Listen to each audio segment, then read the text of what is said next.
America's attack on Venezuela begins.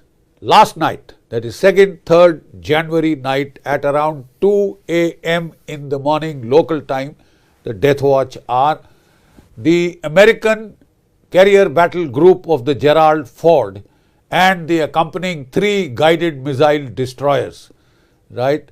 They started attacks on Caracas, the capital, and 4 more cities with major military bases in Venezuela.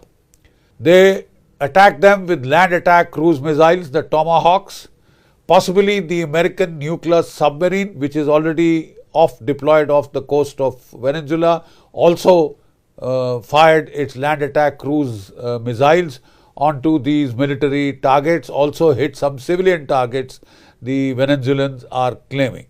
Then there was a cyber attack in Caracas. The cyber attack knocked out the electrical grid, and also there were electronic warfare to carry out suppression of enemy air defenses. The F-35s from the carrier battle group also have possibly launched plenty of attacks to carry out SEAD operations, which was apparently quite successful. Then came the American Delta Force, the special force, elite special force in their 168th Special Ops Air Regiment, which is equipped with modified M60 helicopters. These helicopters are coated with anti-radar paint, etc. They are stealth helicopters which were used to kill Osama bin Laden in Afghanistan, attack and kill. Well, these helicopters, they flew in from, in all probability, the carrier battle group, and they penetrated almost 100 kilometers inland from the coast to attack the presidential palace at Caracas. Amazingly, not one S-300 missile. There are also reports that the Russians have given S-400. They were all apparently totally suppressed. Not one missile was fired. The radars did not light up. There were not even the anti-aircraft guns that opened fire. And the helicopters were able to go in unmolested, absolutely about 100 kilometers inside. There was no firing. Apparently, we haven't heard of any firing from the presidential guard. I'm sure the presidential palace was guarded. He could not be living in La La Land there. And he was captured. He and his wife have been abducted in this criminal snatch operation, right? So now there are media speculations that this was a negotiated surrender. Don't forget that about 2 days back, Maduro had spoken to the United States, possibly to Marco Rubio or whoever, but he had possibly negotiated a surrender. And then this entire tamasha has been staged for the rest of the world to scare the hell out of them. America has a penchant for attacking weak countries like Libya, like Iraq, like Afghanistan. The problem is, even in these weak countries, you got bogged down for 20 years plus, and you had to pay a heavy price in treasure and blood. So the simple fact is, now we have this coup, and we have a president and his wife snatched away. Don't forget that in 2020, American Justice Department had indicted Maduro for narco terror charges, and a bounty of $50 million had been put on him. Will the Delta Force get this bounty? I'm not sure. This seems to be a negotiated surrender and a great charade put up for the rest of mankind to scare the hell out of them. America put no boots on the ground in Ukraine.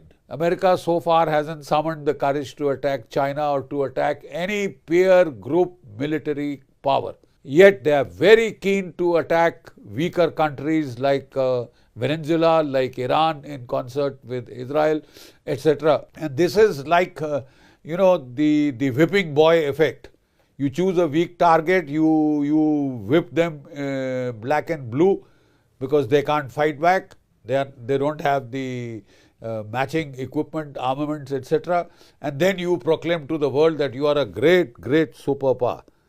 I'm afraid this charade will not last much longer. Both Russia and the Chinese have supplied weapons to Venezuela. They are keen to pay back America in its own coin to give tit for tat, because America has been arming Ukraine in Russia's backyard. Taiwan, Japan, Korea, Philippines, etc. They are armed them to the teeth in the Chinese backyard. So the Chinese and the Russians were keen to pay back America in its own coin by arming Venezuela, by supplying them weapons. Last month plus, we have seen America ratchet up the pressure.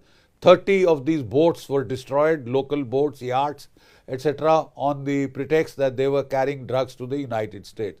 People who tried to crawl out of those boats, civilian crew, they were also shot down in a great display of American power against helpless, weak countries. Not with bare military group powers, but with weak countries. You bully around. You pretend as if we are back to the 19th, 18th, 19th, 20th century, and a new kind of colonialism will sweep the world. And if this is the way you flagrantly violate international law, I think at this rate, most world leaders will have to stop going to New York. They'll have to stop going to New York, because America could just arrest them there, capture them there, and do a war dance before the rest of the world.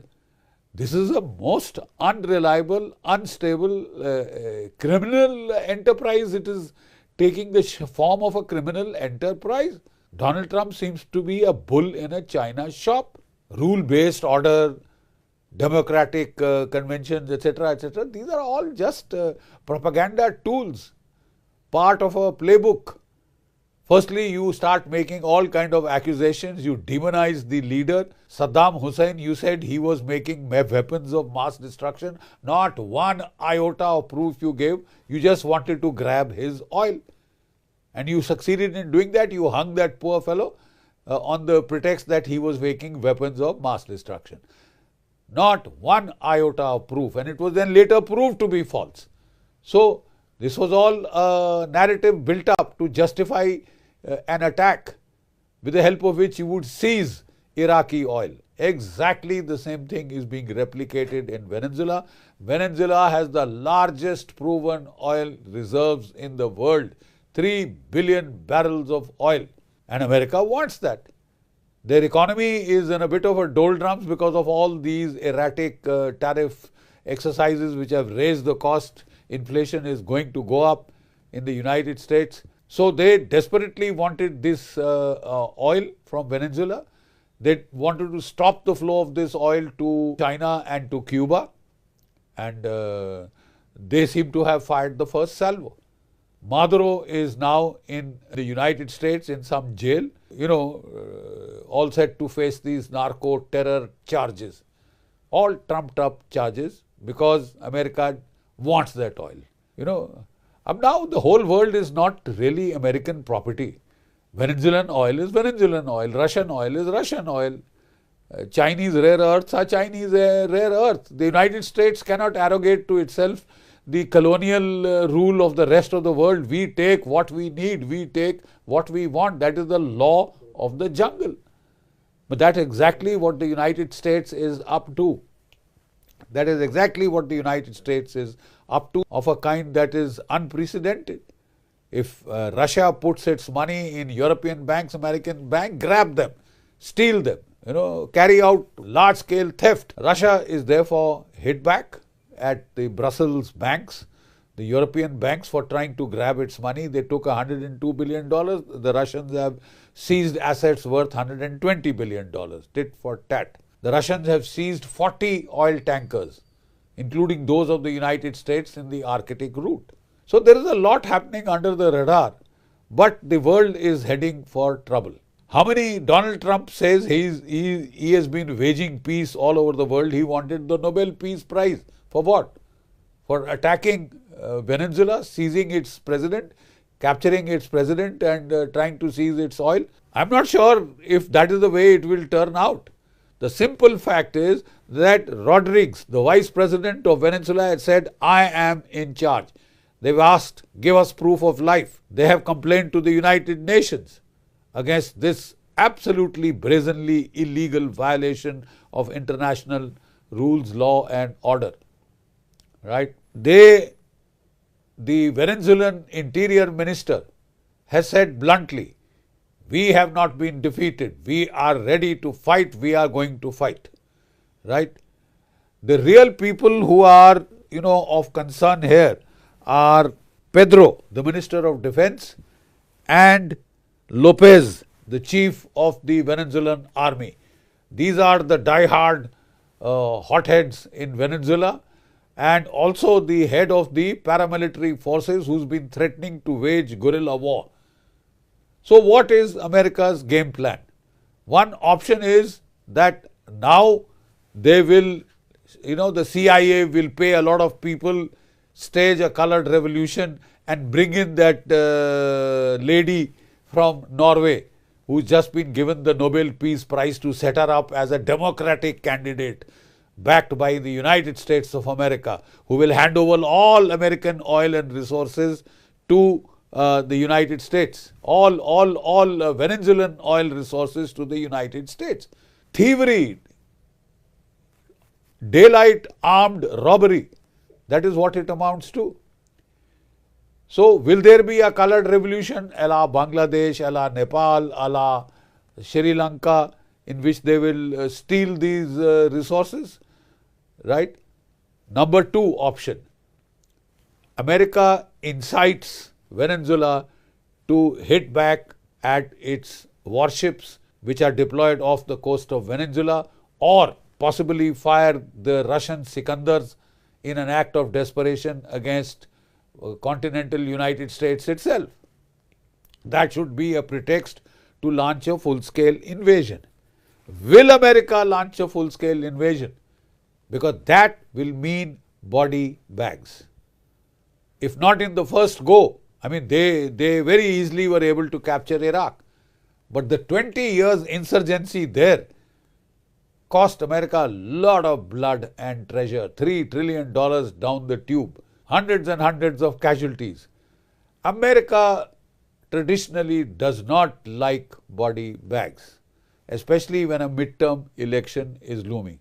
I am not sure Donald Trump is going to risk body bags. I think he'd like to call it off here and and the CIA would now try and engineer a regime change. What will Russia and China do? They will not hit back in America's backyard because it's militarily not feasible. Russia is still heavily bogged down in Ukraine. China wants to focus on Taiwan, South China Sea. So I don't see them, taking a needless fight in the American backyard. But that does not rule out retaliation, Russian retaliation in Europe and Chinese retaliation in the South China Sea, in the Straits of Taiwan. It does not at all rule out their counter measures or their ripostes in their own backyards, where they are at a military advantage. Donald Trump set out as the president who would wage peace all over the world. He has claimed that he has stopped every kind of conflict, but he started some of his own. He attacked Iran last year. He's attacked Venezuela this year. He's likely to go next he has his eyes set on Cuba. Right? So, if despite that he hopes for a Nobel Peace Prize, good luck to him. He may still get it. After all, Obama got the Nobel Peace Prize for leading the charge in Afghanistan. So, the world is heading for trouble. The war in Ukraine has intensified. Gaza, there are signs of recrudescence of trouble. America and Israel are threatening to attack Iran. China is threatening to attack Taiwan. And if, Asim Munir drinks a couple of pegs of whiskey more than required, he could mount terror attacks against India, and which could lead to another Indo-Pakistan round of fighting, which could escalate much beyond what happened in Sindoor 1.0. the world is heading for trouble. We pray for more sagacious counsel and more restraint. Jai Bharat, Jai Hind.